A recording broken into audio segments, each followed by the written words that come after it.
buenas noches y bienvenido a la Biblioteca Pública de la Ciudad de Kansas. Me llamo Enrique Fortunato, el director de Asuntos Públicos.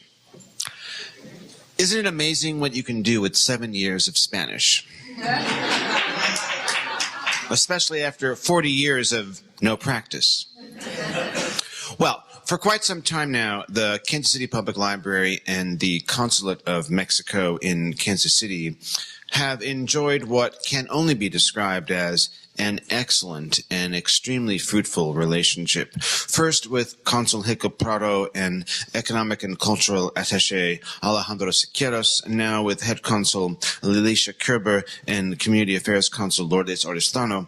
The library and the consulate have collaborated on a significant number of programs and projects ranging from film series, exhibits, speaker events, and panel discussions.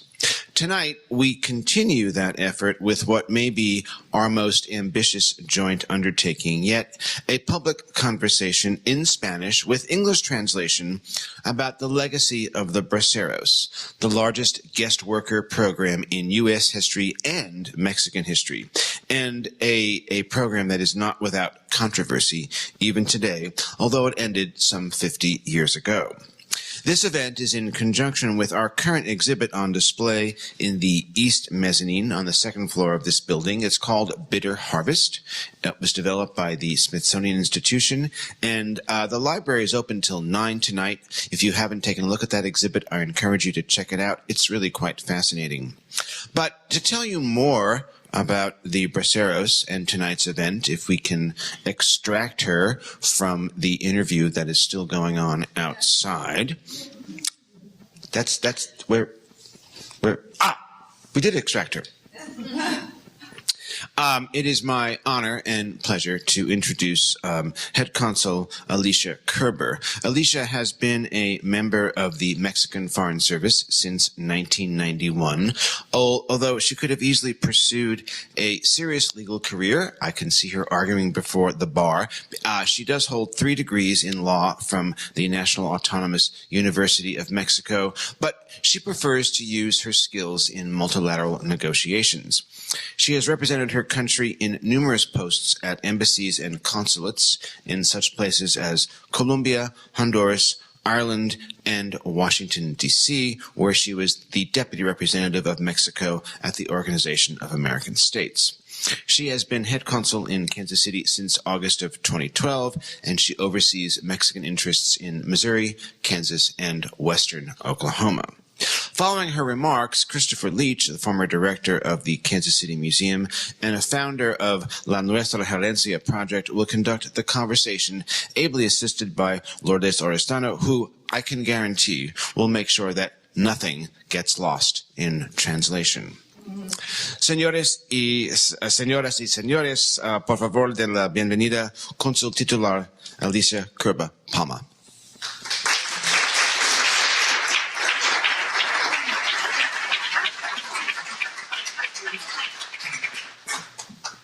Thank you very much for that presentation. I hope you understand my words. I only took 2 years of English, so I'll make my best. But thank you very much for inviting us. First of all, I would like to take this opportunity to thank Henry Fortunato and Kansas City Public Library for organizing this event and hosting such a wonderful exhibit on the Bracero Program. I would also like to thank Mr. Christopher Leitch for moderating this discussion, and especially I would like to recognize Mr. Oscar Raúl Valdez Ordóñez, who is here today to share a bit of his experience as bracero, as well Mrs. Sabrina Garcia, who will share the experience of family members during their participation in the Bracero Program. Agradezco mucho la presencia del ex bracero presente, el señor Oscar Raúl Valdez Ordóñez, y a la señora Sabrina García, que nos acompañan en representación del señor Jesús García Damasco y otros familiares que participaron en el programa Bracero. As you probably already know, the Bracero Program started in 1942 with an agreement between Mexico and the United States that aimed to provide a much-needed workforce to the United States economy during the time of the Second World War. In that year, President Manuel Ávila Camacho and Franklin Delano Roosevelt agreed to create a temporary and seasonal program where Mexican citizens will work in the farms, particularly in the South, and employers will commit to provide transportation and housing expenses for the workers, pay a fair salary according to the region where immigrants will work, among other things. The success of the program was highlighted with its renewal in 1951, 1961, and 1963. The program finally ended in 1964. Records show that from 1942 to 1964, over 4 million Mexican workers from Coahuila, Durango, Chihuahua, and other rural areas in Mexico came to the United States to work as bracero, the arms of this country's agriculture. But along with its success, the Bracero Program came with its downside, its bittersweet harvest. Many workers suffer from constant abuse and exploitation by their employers. In other cases, working conditions weren't respected, and Bracero faced many hardships in their personal lives because they were away from their home. These challenges were addressed in Mexico by the Ministry of Foreign Affairs, which created an office within the ministry to coordinate the protection for the braceros. But at the end of the war, the rise in unauthorized migration and ultimately the challenges of the Bracero Program led to its termination. As former U.S. Secretary of Labor Hilda Solis will put it, the Bracero Program gave farmers much needed workers, provided braceros with social and economic opportunities, and increased the nation's ability to wage war. But it also brought suffering and exploitation. And she knew more than many what she was talking about. Her father was a bracero. Today, in the middle of a federal discussion in the U.S. Congress on immigration reform, there is much we can learn from the past experiences, not only from the economic advantage of having legal workers, but we also need to take in consideration that any federal action or program impacts real people, their well-being, their lives, and especially their families.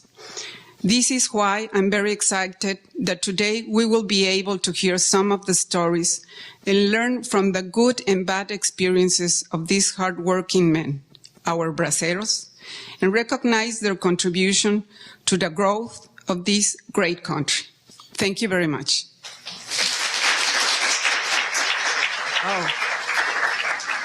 Let me just pass the microphone to my very dear friend, Christopher.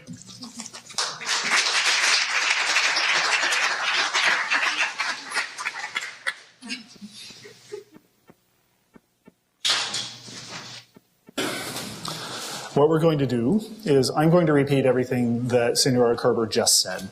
And then we'll begin with some questions for our two guests. And I will begin, or I'll introduce them to you in the middle of my remarks. I don't dare start in the middle. I have to start from the beginning or I'll get lost. And this is such an important story. I think we want to approach it with the appropriate degree of organization and respect. So I'm going to go have a seat and begin reading my script, if you don't mind.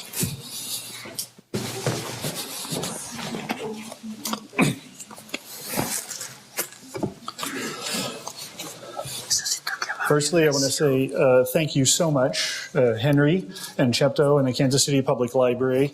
We're so lucky to have such a dynamic and engaged institution in our city. Senora Kerber, thank you so much for all you do to help Kansas City be aware of the continuing, enduring, and richly textured influences of Mexican culture on Kansas City life.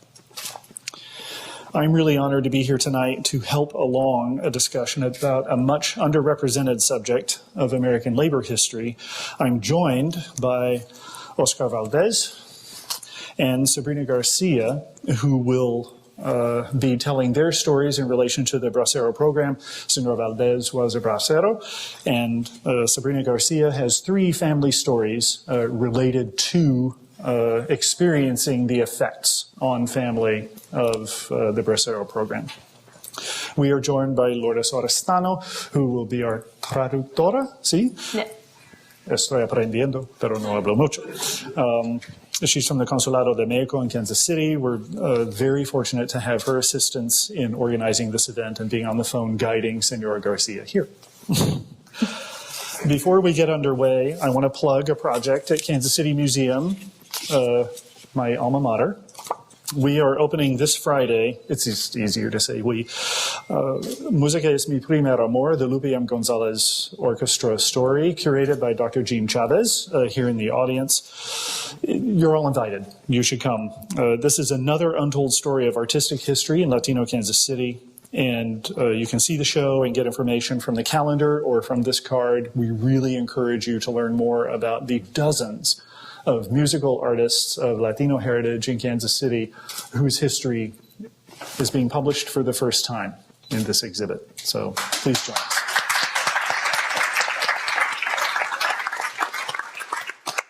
That project is ably assisted by members of the Consejo de Asesores of the Nuestra Herencia project, several of whom are here, and they would be happy to talk your ear off about what Kansas City Museum is doing to collect, preserve, and interpret Latino and Latina history in Kansas City. As Henry mentioned, this discussion complements the American Museum, the National Museum of American History and the Smithsonian Institution Traveling Exhibition Services exhibit downstairs, Bittersweet Harvest, or Cosecha Amarga, Cosecha Dulce. The exhibit, which is built largely out of the 1956 Leonard Nadell photo collection, also follows themes introduced by a documentary film of similar name, Harvest of Loneliness, made by Gilbert Gonzalez and Vivian Price and released in 2010. Preservation of this history is ongoing in Mexico and the United States, with oral history programs and physical collections being developed. Especially important in this work has been Christine Navarro of the Institute of Oral History at the University of Texas in El Paso. You can see some of that work at www.braceroarchive.org. What we find often with underrepresented and marginalized peoples is that their histories are excluded from the majority narrative of our national or community history. And it's really a backwards process of trying to rebuild those stories and understand what has happened. Most of us in majority culture don't give a second thought to what we're going to do with our historical material. My great-grandparents were religious people and lawmakers in Tulsa, Oklahoma, so I knew we would give our material to a museum because we're members of a majority culture. What we find with a lot of underrepresented groups in our community is shoebox history, because they don't think anyone cares about it, but that family cares about it, and that story is important, and they know one day somebody's going to need to know, their grandchildren or their nephews or someone else in the family. And that's very much how Bracero history has been recorded in Mexico and in Los Estados Unidos, bit by bit, piece by piece, story by story. That is why it is so important for us to have Senor Valdez and Senora Garcia here to tell their stories directly to you. Because they're the ones that lived them and had those experiences. And later those photographs, documents, and films will have a deeper resonance and a deeper meaning. The World War II era Braceros program is only one in a long line of programs and practices, formal and informal, that have informed the American economy since the founding of the nation. The United States has been built and survives on borrowed and stolen energy. Our vaunted standards of living, our celebrated opportunities for betterment and class mobility are firmly established in taking advantage of low-cost manual and production labor.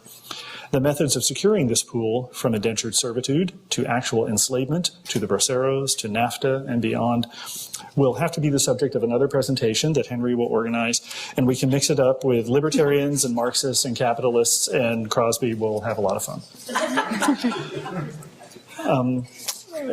Senora Kerber did a great job of outlining the Braceros program, And I'm not sure how much of that I need to iterate here. I want you to understand the program we're talking about started in 1942, ended in 1964, and was named the Emergency Farm Labor Program originally by President Roosevelt, and became known as the Braceros Program because of the Braceros, the strong arms of Mexico that came to help America succeed. Millions of Mexican nationals entered the country for short-term labor contracts in American agriculture and in the rail industry. Originally, the rail program ended at the end of World War II, but the agriculture program continued on 2-year renewals in Congress until the 1960s. There was a final 1-year renewal, and then the program ended in 1964. After that first World War I Braceros program in the depths of the Depression, in the 1930s, more than 500,000 Mexicans were deported or pressured to leave. Many of them were chased off property that their families had lived on for generations because they didn't cross the border. The border crossed them after the Treaty of Guadalupe Hidalgo in 1848.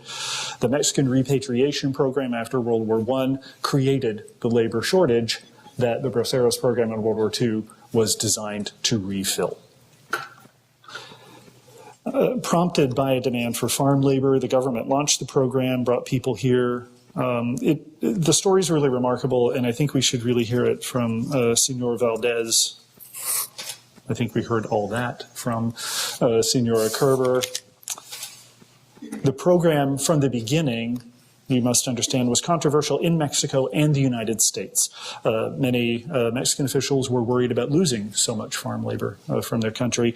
Many labor professionals in the United States were worried that we were flooding the low-cost labor market and Americans would be put out of work. And this is a concern that Americans have entertained since the word America was invented.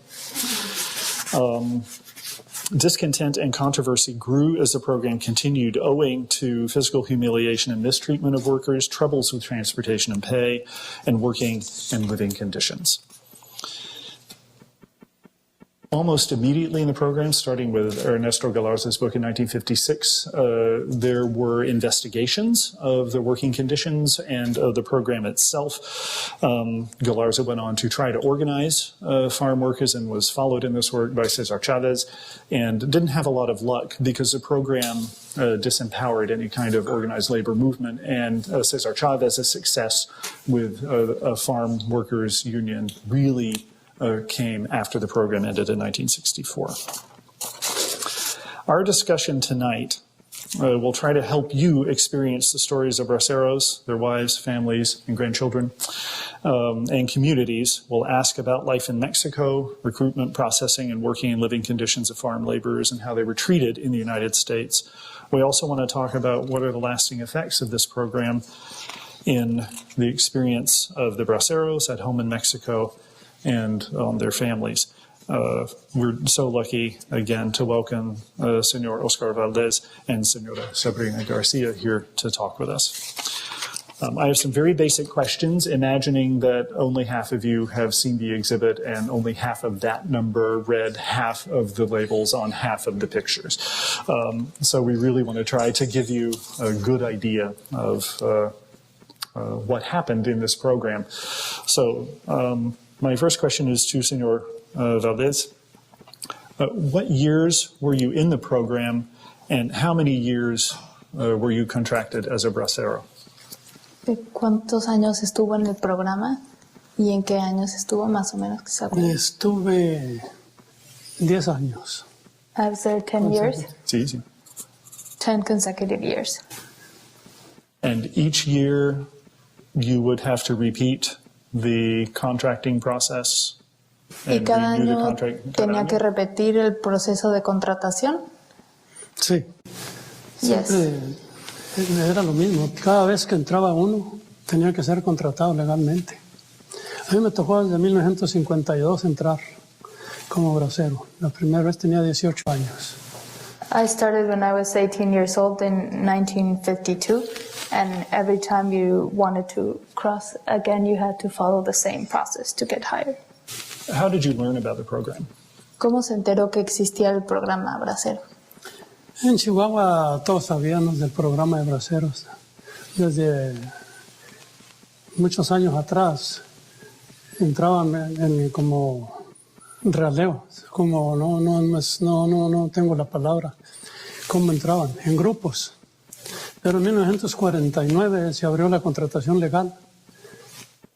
Primero iban en reenganches y pasaban en reenganches legales también, pero la legalización fue en 1949, cuando entró legalmente, ya contratados con papeles y todo. Okay. So he's saying that in Chihuahua, everyone knew about the Bracero program. And before 1949, people used to cross the border to work in groups. But it was in 1949 when they actually got the paperwork to do it legally. And that's when he started. Let's ask the same question of Senora Garcia. How many years did your three family members spend in the program, and do you know how they learned about it and got into the program? I'm here to represent Jose Pareto, he's deceased, as well as Benino Salazar, as another deceased bracero. They're originally from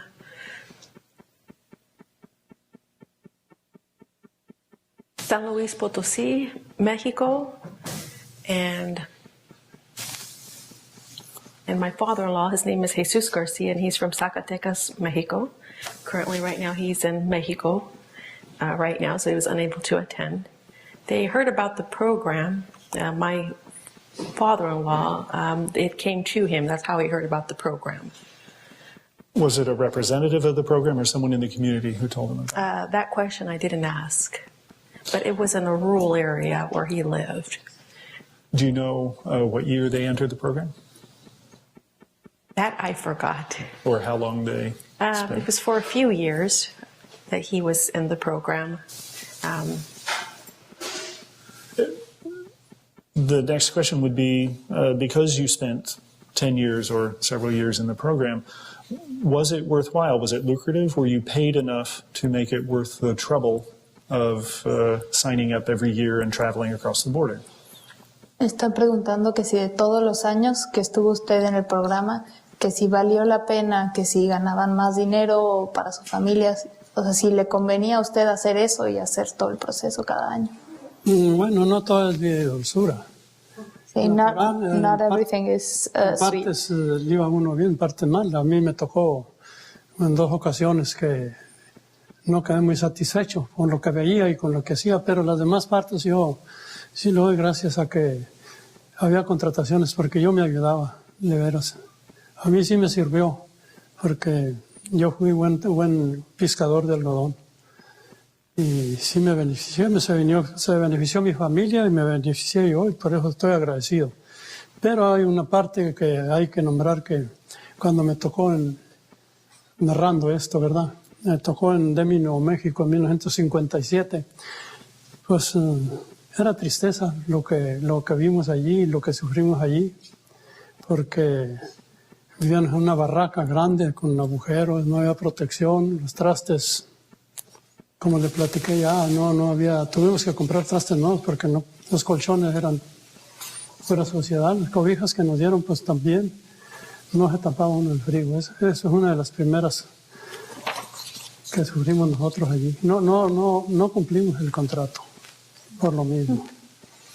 So out of the 10 times that I was there, 2 times were the only ones that I actually suffered and where I experienced real sadness.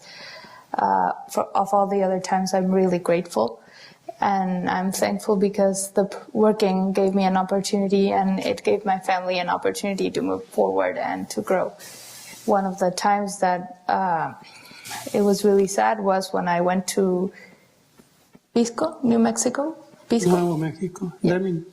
Demi, New Mexico, and when he got there, and I'm just gonna start to tell, I was talking with him downstairs while seeing the pictures.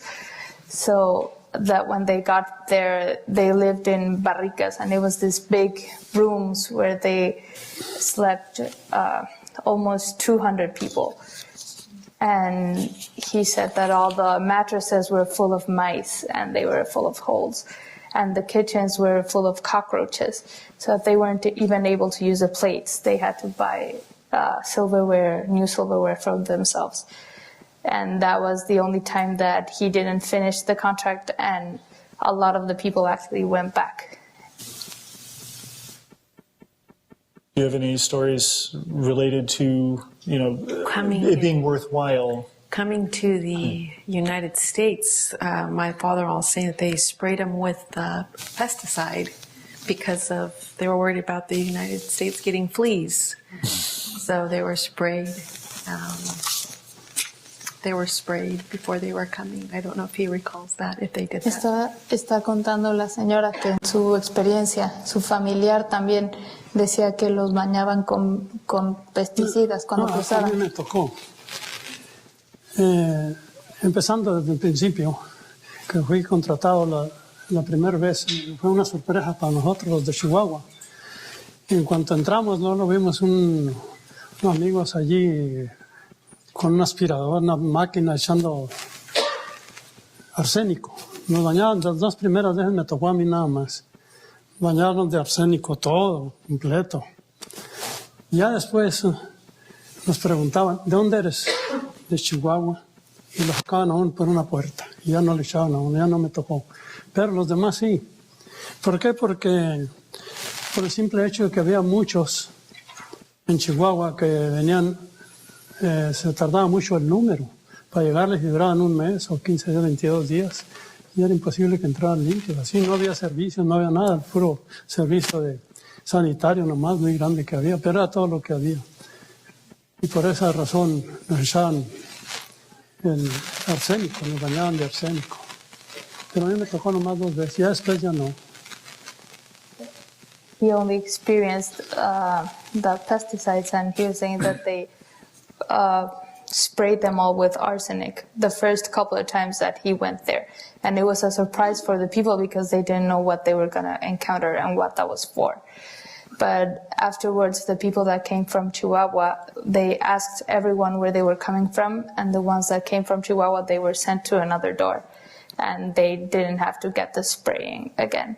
Other people did, and it was because their trips were a lot longer and their wait times were a lot longer to get hired, and they didn't have any adequate conditions or hygiene where they had to be staying before they got hired.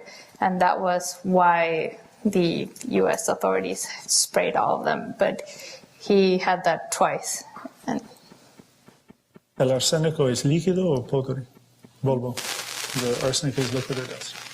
if el arsénico es líquido o es polvo. Es polvo. Polvo, sí. Es polvo. The arsenic is dust. Es como insecticida. Yeah, like pesticides. Let's talk a little bit about that process of getting the job. So you heard about the program, or your family heard about the program, either from a representative or from others in the community. What happened then? Once you decided you wanted to be a bracero, what were the steps that you took, and how did you arrange to travel to the United States? My father-in-law traveled by train, very little, hardly anything. And he traveled by train. To California. Directly from? To the border, All right. really to the border, and then. And there was a processing center there? So. All right. ¿Cómo pasó? Si usted cuando se enteró que estaba el programa de Bracero, ¿cuál era el proceso que tuvo que seguir para que lo contrataran? ¿O como qué pasos tuvo que seguir para que lo contrataran? No, pues en Chihuahua sacaba uno el número. Había veces que duraba uno de un día para otro para que le dieran el número. Tenía que dormir en la fila para poder alcanzar el número, porque el primer día no alcanzaba uno. El otro día sí temprano alcanzaba uno el número y ahí iba y se contrataba. De eso, las primeras veces que me tocó a mí venir, nos echaban en camión. 2 veces, nomás me tocó a mí venir en camión. Luego, sigo narrándolo. A ver, espérame. Déjeme lo traduzco y ahorita le Okay. So, they had to go to Chihuahua, and he had to wait for a day in line and sometimes sleep in the line before he got a number to get hired. So after that, well, he got there, they waited for a day, then they got the number. And the first 2 times they put them, after they had the number and they were hired, they put them on a bus. And then took them to the U.S. And he's going to keep going. Yeah. Sígale. Sí. Sí. Una vez contratados, cuando íbamos al examen, todo el que tenía hemorroides, ese no pasaba. So after they were hired, they took them to a medical exam, and anyone that had hemorrhoids wasn't hired. Pero cuando llegábamos al paso, voy a seguir narrando esta versión. Me tocó cuando ya pasábamos del polvo, nos daban una cajita así de jugo y un lonchecito. Ya nos íbamos a Revista y en Revista nos esperaban muy amables. Cuando llegamos ahí, luego 2 jeringotas así, grueso de sangre, 2. Es que los que íbamos poco débiles, pues nos sentíamos mal, teníamos que sentarnos por allí. Luego... A ver, espera, déjame Okay. So after the initial exam, after the people with hemorrhoids were sorted out, the rest were taken to another bus. Then they went over and had the whole spraying with the pesticides. And after that, they took him to Palo Vista, dice el señor. Palo Vista es el lugar donde... ¿Cómo dice el lugar que se llama? Río Vista. Rio Vista. They took them to Texas. Rio Vista, Texas. And that's that he was saying that people were really nice when they received them, and afterwards they pulled 2 syringes like this big and this thick, and they pulled blood from them to see if they had any illness, and they only gave them like a really small lunch and a small juice. So all the people that hadn't eaten and they were in like very bad condition, they felt very weak. Bueno, luego seguía esto. Ya que nos sacaban la sangre, íbamos al comedor. Cosa que sucedió en las 10 ocasiones. Nunca quitaron al moreno que estaba allí de cocinero. Siempre un tambo grande lleno de frijoles con huevo ahumado, y eso era lo que le daban a uno. Eso era lo que comía uno. En unos platos de cartón, un botecito de jugo y 2 rajas de pan. Esa era toda la comida, todo el tiempo y todos los años que yo entré. En algunas ocasiones yo ya no quise entrar porque llevaba dinero, y como allá afuera había un puesto muy grande, tienda, y allí comíamos mejor. So after taking their blood, they were taken to the dining room, and there was always the same man. The 10 times he was there was the same man that had a huge kind of pot. Yeah, huge kettle. pot. Sí.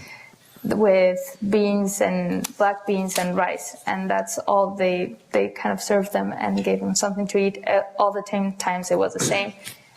They were served on a cardboard plate, and they had like a small juice, and he was just saying that he did that the first times, and then by the last times he was there, he had money that he took to buy stuff outside to eat because the food was terrible. One question. ¿Sí checaron el manos por callo? A ver si checaron los manos por callo cuando te entrevistaron usted y la fuerza de uno. ¿Cómo dice? Sí chequearon los manos por callo, a ver si era un trabajador. Sí. Checaron los Sin manos, duda, chequearon a ver si le estaba... tentaban a uno así los callos, a ver si era hombre trabajador. Sí, porque el hombre que no tenía callos no pasaba. No, tenía las manos lisas. Ajá. Y no pasaba, tenía que tener callos. As a part of the medical exam, they checked for calluses in the hands. And the men that didn't have any calluses, and they were kind of touching all their hands, and the ones that didn't have, they weren't hired, because that meant that they weren't workers.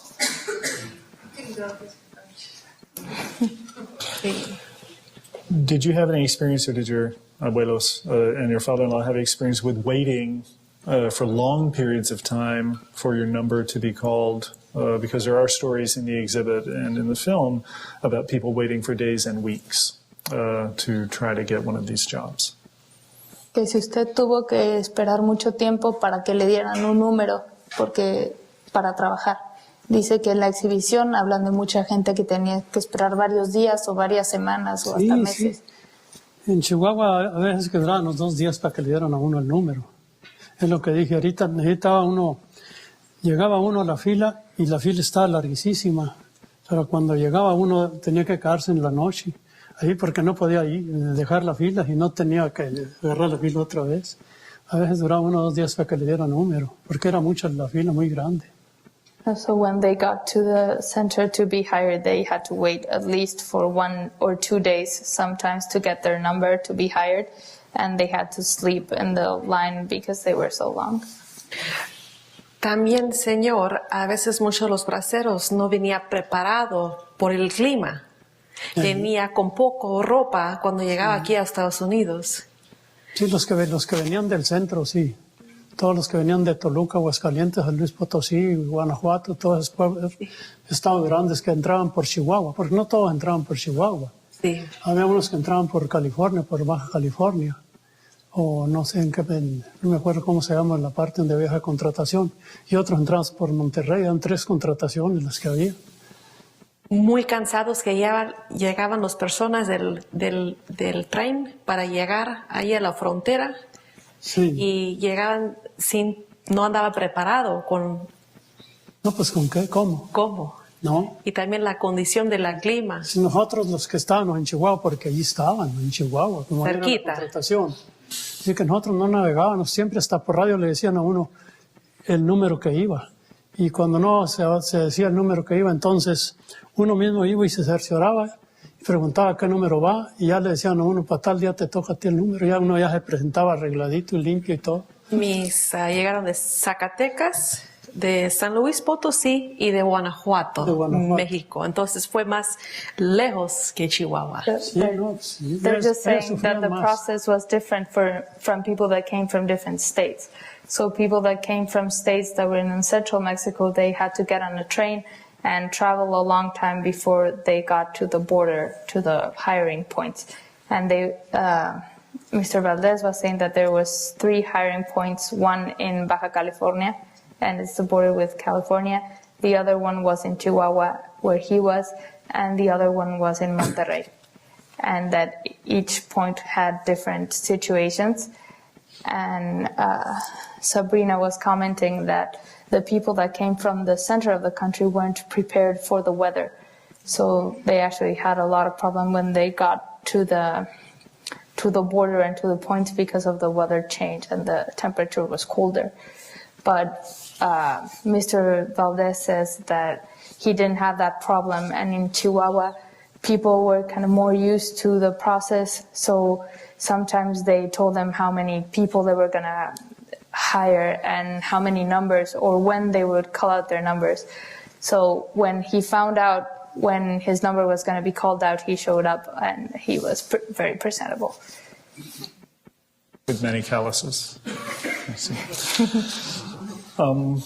So we understand you learn about the program, you go through many trials to try to get the job. What kind of work did you do, and where did you go, and where did your family work? Let's see. Jesus Garcia, my father-in-law, worked in the agricultural. Jose Paredo worked in the railroad. And Benito Salazar worked in the agricultural. Huh. Do you know where? San Joaquin, I believe that they traveled. And they ended in California? They traveled throughout. They traveled throughout where they were assigned to go. Because we know the Braceros went to at least 30 different American states, probably more. ¿Que usted dónde trabajaba, señor? ¿Qué tipo de trabajo hacía y en qué lugares de Estados Unidos le tocó trabajar? Todo el tiempo fui pescador de algodón. He picked cotton the whole time. Todo el tiempo era el trabajo a lo que estábamos contratados, casi la mayor parte de los braceros era la pesca de algodón. Most of the braceros were hired for the cotton picking. ¿Y en qué ciudades, señor? ¿En qué ciudades? Bueno, estuve 2 veces en Demi, Nuevo México. La primera estuve en Sheridan, Wyoming. So the first one was in Sheridan, Wyoming. Me tocó en el desaje de Betabel.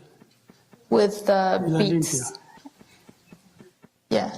Y Luego me tocó en Deming 2 veces, Deming, Nuevo México. Afterwards, it was Demi, New Mexico, Todas las demás partes fueron en Texas, en Norton, Texas, and the rest were in Texas, en Tarzan, Texas, Norton, Tarzan, en O'Donnell, Texas, O'Donnell, en Muleshoe, Texas, en Muleshoe. Midland, Texas, and Midland, y cerca de Hereford, Texas.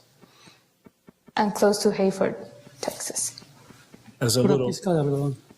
as a little bit of an aside, Texas was excluded from the program by the Mexican government during the first few years because of their documented instances of discrimination, particularly against Mexicans. And when they had the charm to pass the Caucasian Act during the process, thinking this would assuage the Mexican government said, "We think not." Mexican farmers and ranchers preferred undocumented workers because they could pay them less and manage them according to their own terms. But a little bit later in the program, after the end of the war, was when Mexico was accepted into the Bracero Program and workers were then assigned to the farmers then. Was it hard picking cotton? Y el trabajo era fuerte, el trabajo de Es pesadito. Yeah, Es pesadito, pero it was very heavy quiero work. que quede bien claro esto. But I want to make something very clear. En Pecos, In Pecos, ahí estaban los 40 de Toluca, there were 40 people from Toluca estaban los 40 de Chihuahua. and 40 people No from había Chihuahua. ninguna clase de servicios. They had no El services agua era at muy all. escasa. The water was very scarce, Teníamos que bañarnos en tinas y lavar la ropa en una tina. and they had to wash in one small, La única parte donde, Okay. bucket. And they had to wash their clothes in the same place. la única parte donde estuvo más bueno era en O'Donnell, Texas, y In O'Donnell, Texas, things were a lot better. una parte que se llama Los Jeans en Muleshoe, Texas. Las demás todas casi eran iguales. And in Muleshoe, Texas, it was also better. No había ninguna clase de servicios. The rest were all the same. They had no services and no water. Were you prepared for that? Did you know that's what, the first time, did you know that's what it would be like? La primera vez que se fue, ¿sabía que así iba a ser? No, No. yo fui contratado a Sheridan, Wyoming, pero no sabía que iba. He was hired to go to Sheridan, Wyoming, but he didn't know what he was going to face. Allá no hablaba nadie en español. No one spoke Spanish there. Éramos muy raros, porque cuando They were- llegamos a la guardarraya de Montana, estaba un montón de carros, todos esperándonos a la noticia de los braceros. So when they got here, they were kind of the attraction, and there were a lot of cars waiting there for them. Just people from the town sightseeing Era the gente big de la Mexican ciudad, workers, or la gente que estaba ahí en los carros Era de la ciudad. de la ciudad, y rancheros, nada más sí. los estaban viendo o eran. No, pues no, yo nomás lo veía por el avión, todo el montón de carros, porque ahí bajaron unos pocos. Luego ya el avión nos trasladó a Sheridan, Wyoming, desde la guardarraya de Montana. Nos trasladaron a Sheridan, Wyoming, pero yo no sabía a qué iba tampoco. So when he saw, they took them with a plane to Wyoming, but first they stopped in Montana to leave a few people, and that's where the people were kind of looking at them, and they didn't know what it was. were they nice? Were they nice? ¿Eran buenas personas? ¿Los trataban bien o mal? ¿O no? El que nos guiaba era uno de que hablaba español, era de Texas, pero el que nos guiaba ahí era uno que le decían el fieldman, o sea, trabajador del campo, no sé cómo se le dice, fieldman. Fieldman? So that their leader was from Texas, and he spoke Spanish. And there was another person that also worked in the farms, and that was another leader. Pero ya cuando llegamos, que nos repartieron a todos, que nos tocó una casa que no había servicio, lo que había era una estufa muy grande de leña, no había de gas, ni el refrigerador ni se oía mentar.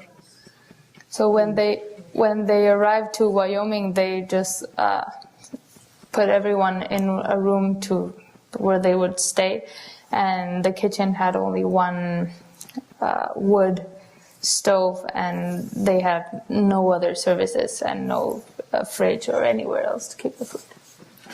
That leads us to a little bit of discussion of life in the camps. We know that most braceros stayed in a barracks or a large open dormitory with bunk beds, and people slept often with just one blanket in unheated and uncooled conditions.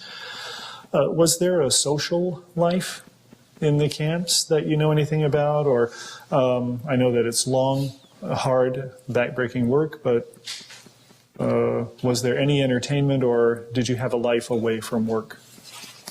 Or did you hear about that from your abuelos? Que saben que la mayoría de los braceros vivían ahí en las barricas y que ahí vivían y dormían todos, pero que con todo y que el trabajo era pesado, que si había algo como de entretenimiento o algo, una vida social que tuvieran ahí, que No, no hicieran había vida amigos. social. No, there was no social No, todo life. era puro salía uno cansado. Everything was Salía work. uno And cansado a hacer la comida, a batir la harina, porque no había tortillas como ahora. De harina ni de maíz, ¿ahora qué? Pues, pero antes tenía uno que comprar la harina en una bandeja, amasar la masa y parrotear, y a cocer frijoles, y a guisar papas y lo que fuera, ¿no? after work, they were all very tired and they just got out to make their tortillas, but they had to mix all the ingredients and do it themselves, and also they cooked potatoes and beans. ¿Cuántas horas trabajó usted, señor, en el campo? ¿Cuántas horas trabajaba en el día en el campo? En la pizca, desde que antes que saliera el sol hasta que se metía el sol, para cabalar Sun 300 up libras. to sundown. That's Yeah, they their picked cotton. life. Pero el pago eran 70 centavos la hora cuando trabajaba uno de raya, 10 horas por $7. So the pay was 70 cents an hour, and they got, for working 10 hours, they were paid $7. Were there church services, or did people visit church on Sunday, or did you work 7 days a week? ¿Había iglesias o iban a iglesia los domingos o trabajaban de lunes a domingo todos los días? No, había veces trabajamos el domingo hasta mediodía porque el mediodía lo dedicábamos a ir a traer la comida. Pero no íbamos a ninguna iglesia. Lo menos el tiempo que estuve yo en todas las partes no había quien nos sacara a iglesias. Todo el tiempo vivíamos en el campo y el domingo lo utilizábamos para ir a la tienda a comprar lo que íbamos a comprar, pero a iglesias no íbamos. So they worked all day and they worked until Sunday, half day, and the rest of the day they used it to go to the store to buy food. But no one took them to church or any other service. They just used that. They lived in the fields, and only the Sundays they went to buy food. Do you hear the same story from your... Constantly Abuelos. working and working. I'm sure it was very difficult to be far from home. How did the men cope with that experience, and did they talk to each other about it, or were they tough and just try to get to the end of the contract? Que sabe que es difícil que estar lejos de la familia. Entonces pregunta si ustedes entre los hombres que estaban ahí hablaban de eso y se apoyaban, o si más bien cada quien pues eran muy machos y no decían nada. Nos dábamos ánimo. We supported each other. Dábamos ánimo uno a los otros y lo que decían, pues hay que aguantar como en Pecos. Pues ya vinimos, ahora hay que cumplir el contrato, hay que aguantar, pero a duras penas lo aguantamos porque el algodón era de temporal, o sea, no era de riego. Y estaba malo el algodón, sufría uno mucho para pescar 300 libras, para ganar 6.15 de sol a sol. So they supported each other, and even when times were hard, like in Pecos, Texas, where they had to work and picking the cotton, since it was seasonal, it was really hard to pick 300 pounds of cotton and for $6.15 and working all day long. But when they got there, even though with all the hardships, they were supporting each other and saying, well, we're already here, so we should do it and we should try hard. Did you hear stories from your grandparents and your father-in-law? No, but I have one question, una pregunta. ¿Era suficiente herramienta que tenía usted para trabajar? ¿Cómo? Era un shortage of supplies needed to do your work. Que si tenía las herramientas como para hacer su trabajo. No, en la pizca nos daba uno más del costal. Una saca de 14 libras, de 14 pies. So the only thing that they had for Y guantes, as tools for guantes. the picking cotton were gloves and a sack where they could put 14 pounds of cotton. No cortito? No little hoe? I've No read a tenía lot about nada así como para cortar o nada. No, pura mano. Just with the Pero hands. nomás lo que usaba uno era guantes. Porque el hueso, They used gloves. el hueso es bravo, tiene picos y se picaba uno las uñas. Y usaba unos guantes. En el mapeo, cuando se piscaba con todo el hueso, que era donde a mí me iba bien, pero donde se piscaba limpio no podía uno piscar con guantes solamente. Pero se picaba uno las uñas. Andaba uno amarrado con tape en las uñas donde se picaba. So they used gloves for picking because the cotton had like the thorns and that hurt their hands. But sometimes they couldn't use the gloves because it was very fine, so they had to wrap their fingers around with tape to avoid getting the thorns in their hands. This is for both of you. Did you have the opportunity to write letters or communicate back home? And did your family receive letters, and do you have any of them, and what were they like? ¿Les podía escribir a sus familiares o les hablaba o algo? Siempre nos comunicamos por carta. No existía el teléfono ni menos celular. Sí había, pero los que tenían el modo de tenerlo siempre por carta todo el tiempo. Siempre nos comunicamos mi esposa y yo por carta. Me and my wife always communicated by letter. There was no phone, less cellular phones, or the people that had the phones, well, they didn't have access in the field. And how long was the contract, and how long were you away from your wife, and I presume you had children? ¿Y cuánto tiempo duraba el contrato? ¿Cuánto tiempo estuvo lejos de su esposa Por lo y regular, de sus hijos? ¿Tenía hijos también? Por lo regular los contratos eran de 3 meses. So contracts Pero- were for 3 months, Y a veces duraba 4 meses y medio porque renovaba el contrato. but sometimes they could renew the contract, and he stayed up to 4 months and a half. My father-in-law was single at the time. Y su esposa se quedaba en México. ¿Tenía hijos? Sí, tuvimos algunos hijos, ellas se quedaban en la casa con los hijos y cabe señalar de que yo sembraba con bestias, como le dije, ¿verdad? Entonces ya cuando hacía mi siembra y todo y que ya acababan los beneficios en los últimos de agosto, iba y sacaba el número y por suerte me tocaba salir pronto, en septiembre. Casi por lo regular siempre salía en septiembre y salía en los últimos de diciembre o a mediados de enero, cuando renovaba el contrato. So he worked at home. His wife stayed at home with their kids, and he worked all year at his house in Chihuahua, and he had a tractor to work the land. So he worked all summer, and then at the end of August, when the work was done, he went and made the line to be hired for the program. So most of the time he left in September, and then he would be back in December or January.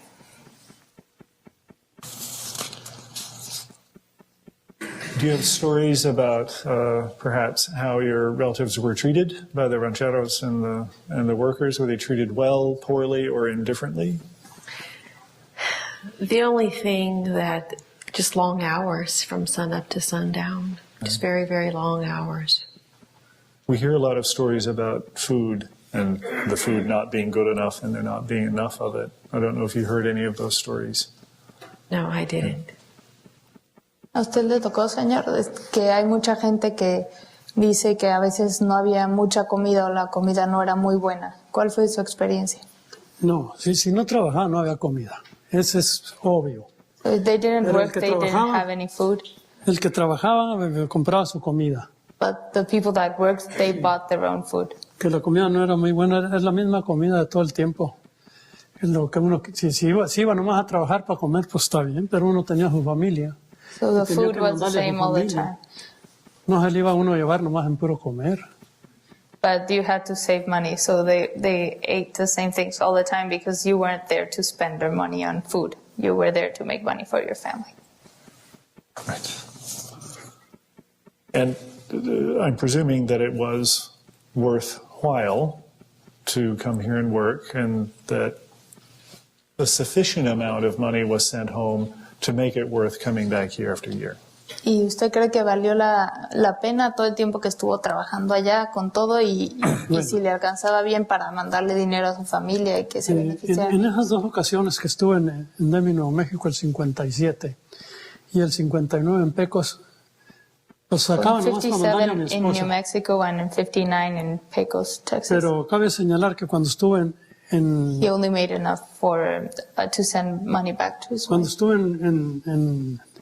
en Stanton, Texas, estuve en O'Donnell, Texas, y las dos veces que estuve en Muleshoe, a mí me fue muy bien. In No tengo por qué Stanton, quejarme. O'Donnell, and Muleshoe, Texas, he made very good money, and he doesn't have any complaints. I understand that's rare in the program, but I'm glad to hear it. Did you ever meet or did you hear stories about labor organizers or union leaders visiting the farms or the workers? ¿Usted escuchó alguna vez que había gente como de sindicatos o algunos líderes que estaban platicando con los trabajadores ahí en los campos? Nunca. Yo nunca No, escuché never. eso. Siempre estábamos en el campo los mismos.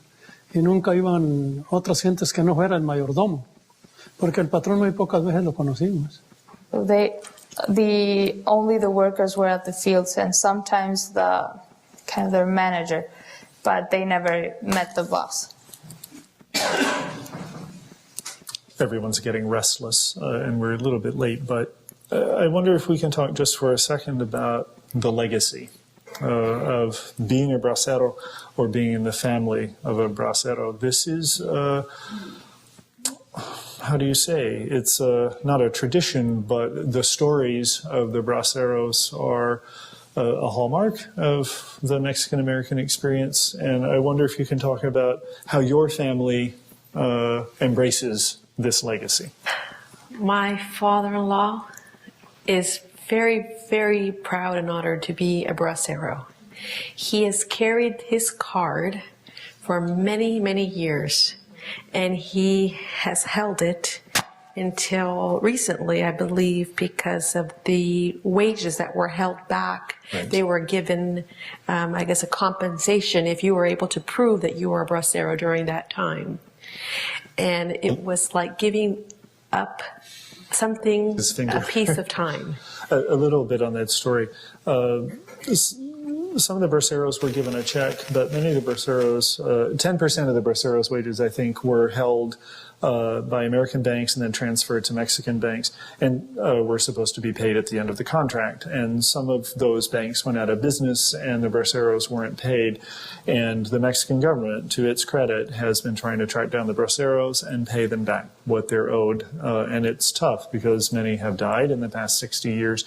And many can't be found, or they lost their card, or there are no papers left with the rancheros y huertos in America. So, but the Mexican government is working hard to try to do that. And Sabrina was saying it was like giving away his finger. He was just very upset when we went to the consulate. And it was, I would say, within a year to two, he had to, or I had took him personally, and it was just giving up a piece of history. And they made a photocopy, so he has a photocopy with his hair this high. Didn't get a haircut. Señor Valdez también. Que están diciendo que todas las personas que fueron braceros a veces tienen como algún sentimiento, que tienen todas sus familias. La señora estaba diciendo que su familiar tenía su tarjeta, que era la tarjeta que le daban para identificarse, y que cuando la tuvo que entregar al consulado para que le regresaran el dinero, que fue muy difícil para él porque era como una parte de su vida. ¿Usted no tiene algo de eso o algún sentimiento? Mi esposa nunca estuvo de acuerdo en que se quedara el consulado con mi tarjeta, porque era un grato recuerdo de lo que... His wife was never agreed for him to give the card to the consulate because that was like a really big memory for them.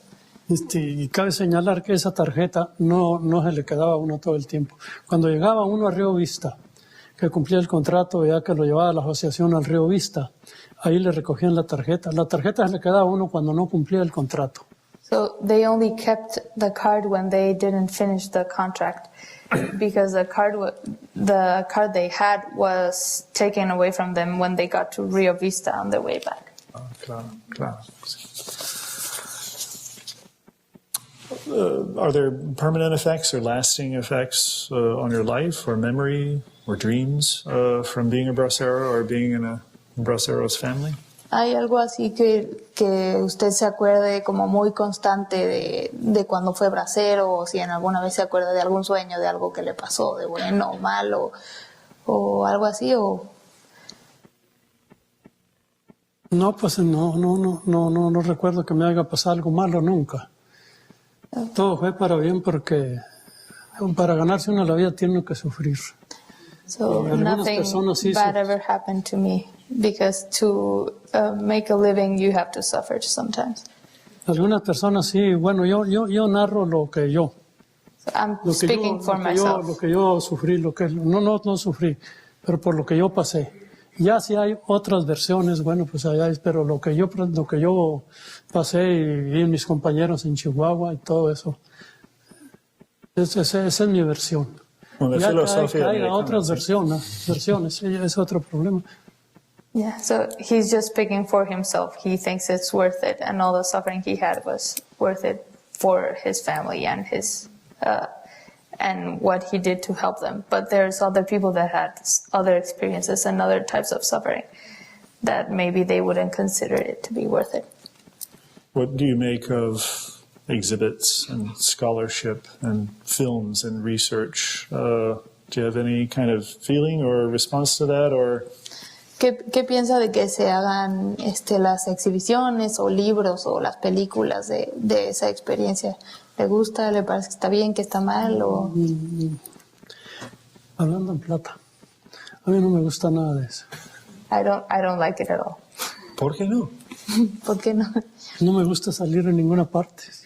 He doesn't like to be acknowledged. En ninguna parte. He doesn't want to be seen. Está bien, yo sé que ahorita se está narrando todo esto, pero es una versión muy legal por la que yo pasé. Y que pues si ya me tocó así, pero pues que se haga como sea. So he always did things very legally, and that was his experience. But he doesn't like to broadcast. Quiero narrar esto. Cuando me tocó estar en Pecos, es lo que así me dolió, So something that really hurt was when I was in Pecos. No me tocó a mí, pero le tocó a un conocido mío. Por la escasez del agua, porque estaban muy escasos de agua, él brincó la troca para ir a agarrar agua porque no alcanzaban agua. Entonces al brincar la troca se cayó y se desnucó y se mató él por causa del agua, porque no había agua suficiente. Eso sí me dolió a mí mucho. So when he was in Pecos, Texas, there was no water for them. And one of his friends was in a van, and because he wanted to go get water, he jumped from the truck and he killed himself when he landed. So that was something really hurtful, and it was because they didn't have water, no service. I've never met a more Mexican man than Senor Valdez. His philosophy of work and life are inspiring. Dice que es una inspiración su filosofía de vida y de trabajo. ¿Cómo? Dice el señor que es una inspiración su filosofía de trabajo y de la vida, y que es muy mexicano que trabaje. Pues sí. Muy orgulloso. Claro que sí.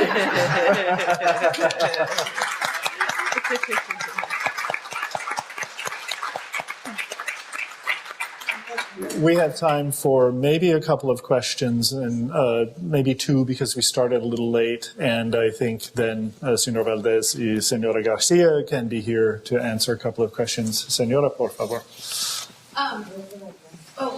Two quick questions. One, was there any benefit to being a high producer when you were working? I mean, other than the hourly wage, did they compensate you if you really hustled?